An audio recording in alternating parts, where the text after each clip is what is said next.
Halo para pecinta buku, kali ini aku bakal bahas buku dengan judul Things Life Behind atau hal-hal yang kita pelajari dari mereka yang telah tiada, karya Kim Se-byul dan John I-won yang diterjemahkan oleh Gramedia Pustaka Utama pada tahun 2021. Buku ini menceritakan tentang berbagai kisah nyata di balik kematian seseorang yang diceritakan oleh seorang pengurus barang-barang peninggalan orang-orang yang sudah meninggal di Korea Selatan. Buku ini juga telah diadaptasi menjadi drama Korea dengan judul Move to Heaven. Untuk pembahasan drama Move to Heaven ditunggu ya. Buku ini terdiri dari prolog, 4 bagian pembahasan, dan epilog. Setiap bagian pembahasannya memiliki kisah berbeda yang mengandung makna mendalam. Pada bagian prolog, menceritakan bagaimana awalnya ia berprofesi sebagai pengurus barang-barang peninggalan orang yang sudah meninggal. Suatu hari, seorang kenalannya mencari orang yang mau memandikan jenazah. Lalu ia mencoba pekerjaan itu.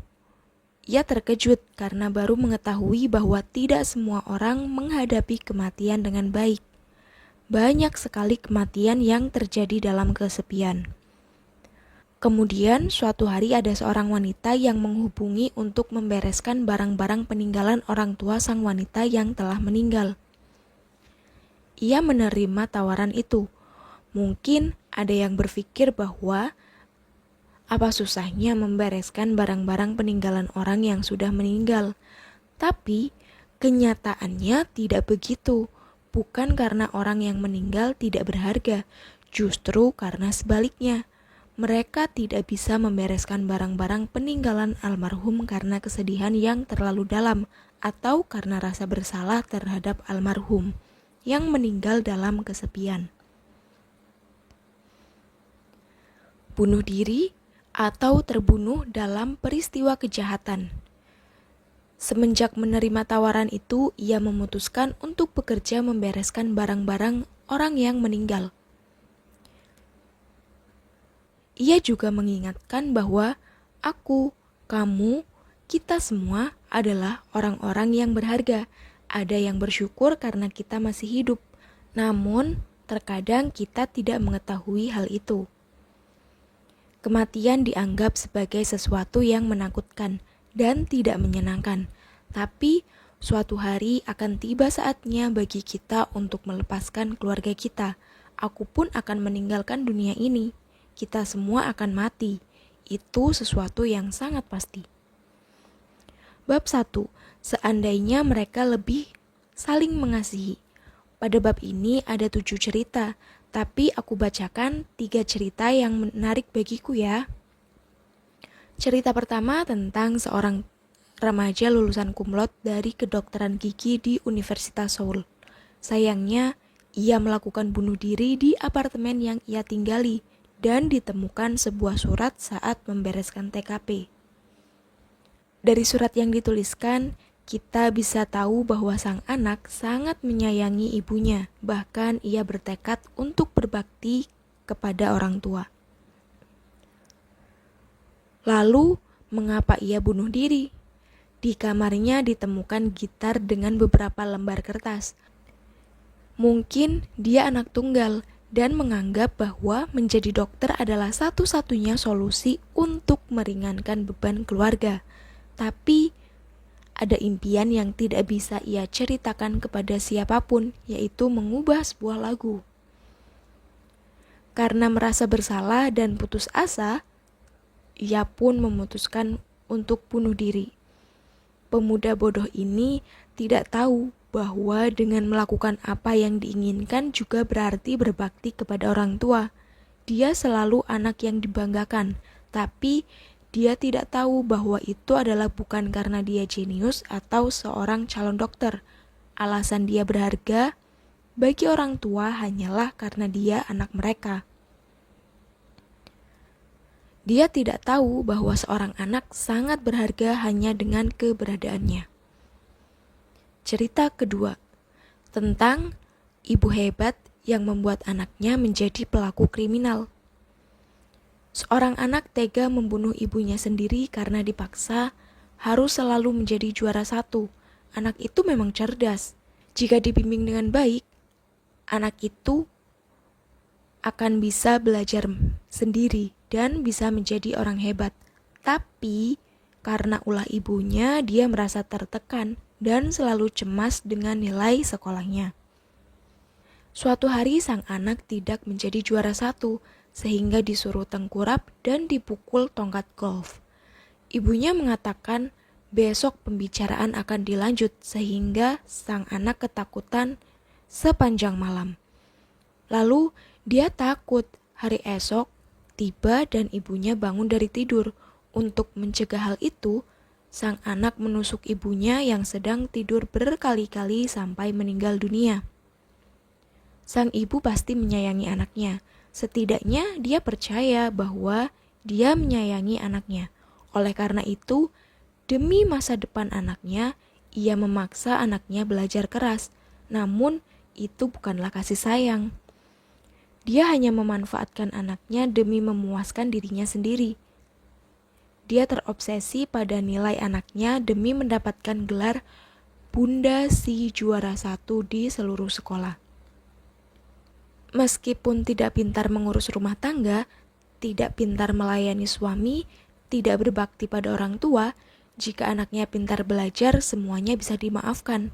Dengan demikian, jika seorang ibu berkonsentrasi untuk mendukung anaknya belajar dan anaknya diterima di universitas ternama, ibu itu akan diakui sebagai ibu hebat yang membesarkan anak dengan sukses. Anak itu haus akan kasih sayang orang tua, tetapi alih-alih mendapat kasih sayang, dia mendapatkan luka di sekujur tubuh dan hatinya. Siapa yang bisa melempari anak itu dengan batu? Jangan-jangan itu semua karena kesalahan kita, orang tua yang tidak meraih tangan yang diulurkan kepada kita. Cerita ketiga tentang kesepian diubah menjadi persahabatan. Almarhum adalah mantan hakim agung, namun profesinya sebagai pengacara atau pengalaman sebagai hakim agung tidak bisa mencegahnya dari terlupakan oleh dunia. Dia menjadi sebatang kara. Dia tidak menikah sehingga tidak mempunyai keluarga. Dunia melupakannya. Saudara-saudaranya pun pelan-pelan melupakannya. Mungkin dunia yang sudah berubah terlihat menakutkan bagi seorang sepuh berusia 80 tahun. Demikianlah almarhum menjadi penyendiri yang tertutup. Dibuang oleh dunia dan keluarganya. Dia berpikir tidak akan ada orang yang mau menerima dirinya. Oleh karena itu, dia memilih mati kesepian di rumah daripada keluar rumah dan bertemu dengan orang-orang. Namun, ceritanya tidak selalu sedih. Ada almarhum yang semasa hidupnya mengalami kesepian tetapi berusaha mendapatkan banyak teman. Di tengah kesepiannya itu, setiap hari ia memanggil tunawisma untuk makan di rumahnya dengan menghabiskan gaji yang ia dapatkan. Mungkin almarhum menjamu mereka sebagai teman-temannya. Jika ada tamu datang ke rumah kita menyajikan teh, menyajikan buah-buahan, memasak nasi dengan lauk pauk untuknya. Semua orang melakukan seperti itu. Begitu juga dengan almarhum. Bagi almarhum, tunawisma adalah teman yang berbagi cerita. Karena itu, almarhum tidak merasa sayang untuk menghabiskan gajinya untuk mereka. Kita tidak bisa turut merasakan persahabatan mereka karena kita tidak bisa memiliki persahabatan seperti itu di dalam hidup kita. Di mata orang lain, almarhum lelaki sebatang kara tanpa keluarga ataupun sanak saudara. Dia hanyalah bujangan tua yang hidup sendiri sambil bekerja sebagai petugas keamanan apartemen. Almarhum sendiri merasa kesepian, tapi dia mempunyai teman-teman yang baik, sehingga bisa berbagi kesepian itu, dan pada perjalanan terakhirnya pun dia tidak kesepian. Ada yang mengatakan, persahabatan adalah hubungan berbagi beban satu sama lain. Begitulah hidup bersama di dunia yang kejam ini dengan saling mengandalkan. Bab 2. Seperti apapun hidup kita, kita berharga. Bab ini berisi 7 cerita. Dan ada dua cerita favoritku. Cerita pertama, hidup adalah mengalahkan beban berat bernama nasib. Cerita ini tentang seorang gadis remaja yang mengakhiri hidupnya dengan menyayat nadi. Apakah almarhum mau memastikan kematiannya sampai rela memilih cara yang paling menyakitkan? Karena begitu menderita dalam hidup ini, terkadang orang lebih memilih untuk mati. Ada yang menasehati jika kamu mempunyai keberanian untuk mengakhiri hidupmu sendiri, jalanilah hidupmu dengan keberanian itu. Seorang teman almarhum menunggu petugas membereskan barang kenangan untuk diberikan kepada orang tua almarhum. Dia berteman dengan almarhum sejak SMP. Mereka akrab seperti saudara kandung. Namun, suatu hari almarhum sulit dihubungi, sehingga akhirnya ia mengunjungi rumah almarhum. Wajahnya kelihatan pucat. Katanya, kepalanya sakit seperti mau pecah dan badannya juga sangat capek. Dia sudah pergi ke rumah sakit, tapi penyakitnya tak dapat diidentifikasi. Suatu hari dia masuk ke rumah paranormal di pinggir jalan yang biasa dia lewati sehari-hari. Sang paranormal berkata bahwa dia tidak sakit.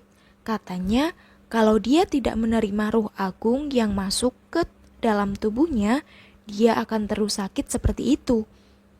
Lalu dia memutuskan untuk menerima ruh agung itu dan cerita kepada pacarnya. Pacarnya berkata tegas, jika dia menerima ruh agung itu dan menjadi paranormal, dia akan putus hubungan dengannya. Badannya semakin sakit tanpa tahu penyakit apa yang dideritanya. Dia sudah mundur dari pekerjaan yang bagus, dan pacarnya yang semula dia percaya lebih menyayangi dirinya, daripada dia sayang pada dirinya sendiri, meminta pisah. Dalam sekejap, hidupnya kacau. Dia tidak pernah membayangkan hidupnya menjadi seperti itu, dan tidak mau hidup seperti itu. Dia takut hidup sebagai paranormal atau putus dengan pacarnya.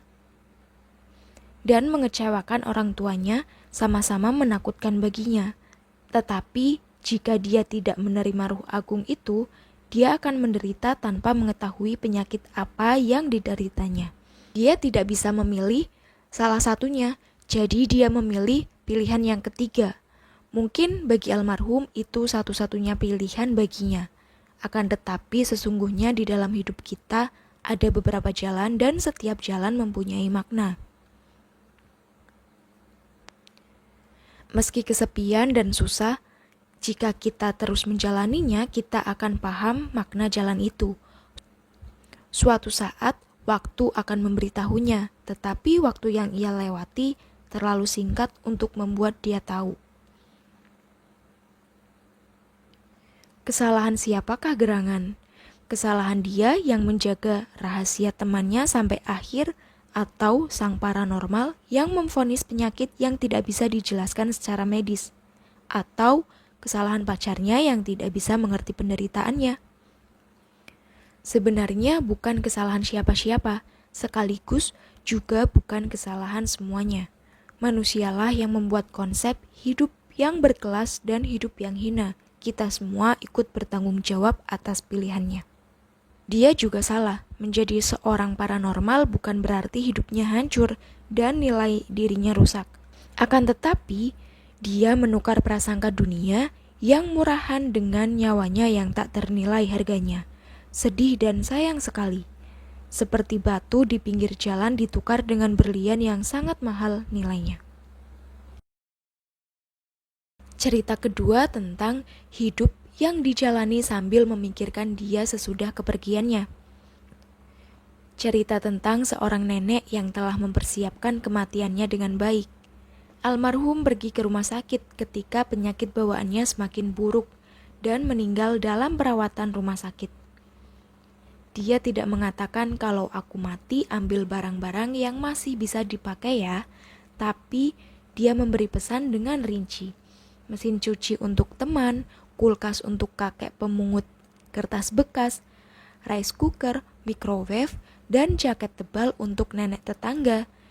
Dia tidak putus asa, karena anak-anak yang tidak ada kabar. Dia juga tidak menyesali masa lalu. Setiap pagi, ia bangun, memungut kertas bekas, dan menyalin Alkitab, dan kadang belajar origami. Seperti itulah ia menjalani hari-hari dengan tekun dan menyiapkan hari esok tanpa penyesalan. Tiba-tiba aku menjadi malu dengan alasan demi hari esok, aku tidak menjalani hari ini dengan baik, dan malah menyesali masa lalu. Aku bertemu dengan nenek yang keren pada hari itu. Bab 3. Harapan yang mekar di titik terendah. Bagian ini mempunyai 8 cerita, tapi hanya ada satu kisah favoritku, yaitu tentang cara kematian yang diinginkan oleh semua orang. Cerita tentang nenek yang meninggal dengan tenang. Pada hari raya, sang nenek makan lumayan banyak, memberi ampau kepada cucu, dan duduk lebih lama bersama keluarga. Dia banyak berbicara dan sering tertawa. Hari berikutnya, sang nenek masih terbaring dan tidak bangun. Dia meninggal waktu tidur malam dengan tenang. Aku berdoa supaya aku juga bisa meninggal dengan damai dan tenang seperti itu. Untuk terakhir kali, memeluk orang-orang yang dicintai dan tidur dengan tenang. Mungkin itu cara kematian yang dirindukan oleh semua orang. Bagian 4. Yang tersisa dalam hidup pada akhirnya. Bab ini mempunyai 7 cerita. Dan cerita favoritku adalah tentang ketika kita tidak bisa mengungkapkan kesedihan. Peristiwa ini dimulai dengan pertemuan korban dengan seorang pria.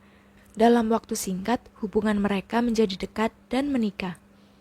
Tapi beberapa bulan kemudian, sang pria merasa tidak cocok hidup di dunia dan memutuskan kembali menjadi biksu. Sang wanita menerima keputusan itu.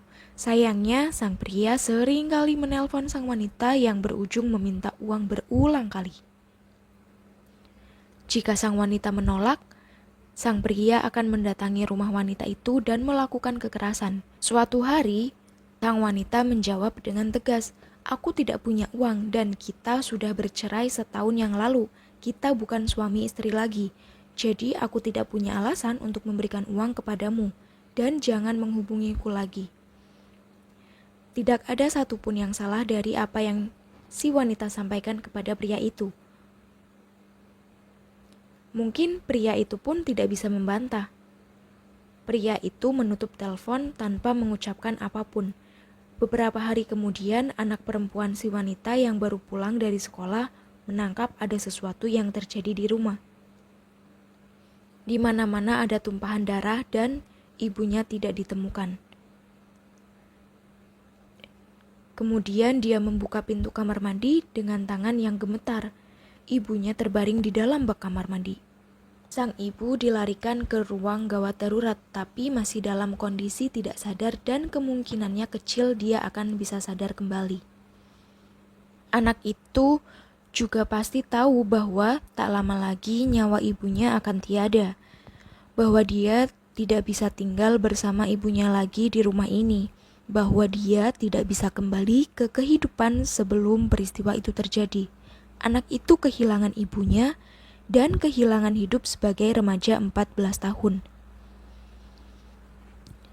Sebagai gantinya, dia mendapat ingatan yang kejam yang tidak akan terhapus dan mendapat ketidakpercayaan dan keputusasaan dari seseorang yang pernah dia panggilnya ayah.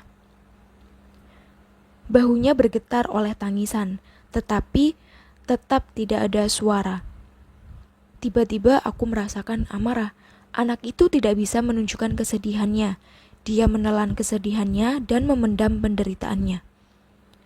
Gara-gara seseorang yang tidak pantas disebut sebagai manusia, hidup seorang remaja berusia 14 tahun hancur berkeping-keping. Berapa banyak hari ke depan yang akan diisinya dengan menangis sendirian?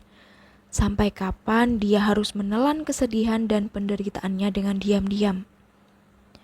Kalau aku memikirkan hari itu, aku masih teringat gadis yang menangis dengan menguburkan wajahnya di dalam baju ibunya dan itu membuat hatiku sakit. Tapi kita tahu, meskipun penderitaan yang melebihi kekuatan kita menimpa kita, kita harus bangkit lagi dan melanjutkan hidup karena itulah hidup. Terakhir, epilog. Bagian ini menceritakan tentang betapa sulitnya pekerjaan mereka. Beberapa kali kami diperiksa oleh Departemen Lingkungan Hidup gara-gara ada yang mengajukan protes tentang kami. Kami tidak takut diperiksa karena kami tidak melanggar apapun. Tapi merasa repot harus berulang kali menjelaskan dengan kata-kata yang sama seperti burung beo. Sulit juga kami harus pindah kantor 3 bulan sekali atau 6 bulan sekali karena penduduk sekitar merasa keberatan. Padahal kalau tidak ada pekerja seperti kami, yang repot justru mereka. Para konsumen, kadang-kadang aku juga berkeluh kesah tentang situasi ini sebagai manusia.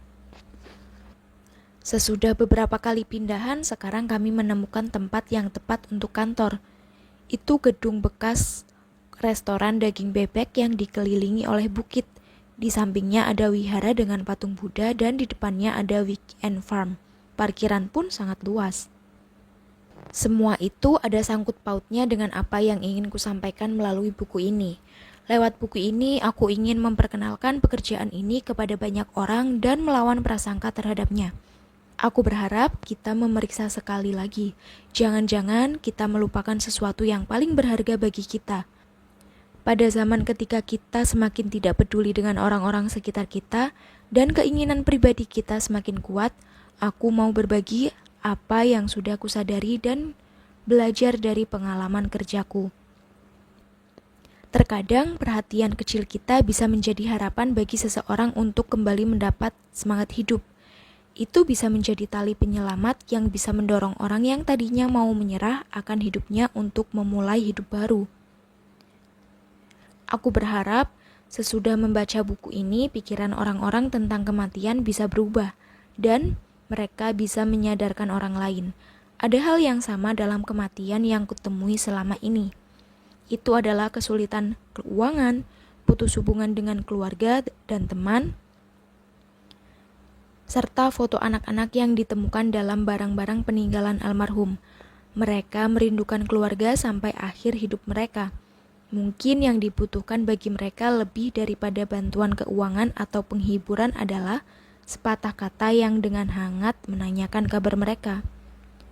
Apa kegiatanmu hari ini? Sudah makan belum? Sesudah selesai bekerja, aku sering menelpon ayahku. Tidak ada pembicaraan yang khusus, tetapi mendengar suaranya saja hatiku menjadi tenang. Ayah juga berterima kasih karena aku menelponnya. Tidak susah bagi kita untuk menelpon keluarga atau teman. Kalau merasa repot menelpon, kita bisa mengirimkan pesan singkat. Salam singkat kita yang menanyakan kabar atau sepatah kata hangat dari kita bisa membuat orang-orang yang berharga bagi kita tidak memilih kematian, tetapi memilih hidup. Yang tersisa bagi kita hanyalah satu hal, yaitu kita mengasihi seseorang dengan segenap hati dan dikasihi oleh seseorang. Buku ini diakhiri dengan 7 prinsip untuk mengakhiri hidup kita dengan indah. 7 prinsip itu adalah: 1. Biasakanlah merapikan barang untuk membangun ketertiban hidupmu. 2. Jika sulit menyampaikan secara langsung, sampaikanlah lewat tulisan. 3. Simpanlah barang-barang yang penting di tempat yang mudah ditemukan. 4. Jangan rahasiakan jika kamu mempunyai penyakit. 5. Nikmatilah apa yang kamu miliki. 6. Jalani hidup bukan demi orang lain, tetapi demi dirimu sendiri. 7. Yang tersisa pada akhirnya adalah kenangan saling mengasihi dengan orang yang kita kasihi. Oleh karena itu, buatlah banyak kenangan yang indah. Untuk setiap detail ceritanya bisa kalian baca sendiri ya. Jangan lupa baca bukunya secara keseluruhan. Karena setiap cerita yang dituliskan selalu memberikan hal berharga yang bisa kita jadikan sebagai pelajaran. Jangan lupa, buatlah banyak kenangan bersama orang-orang yang kita kasihi. Kenangan itu akan memberikan kehangatan saat ajal kelak menjemput kita. Sampai jumpa di buku selanjutnya.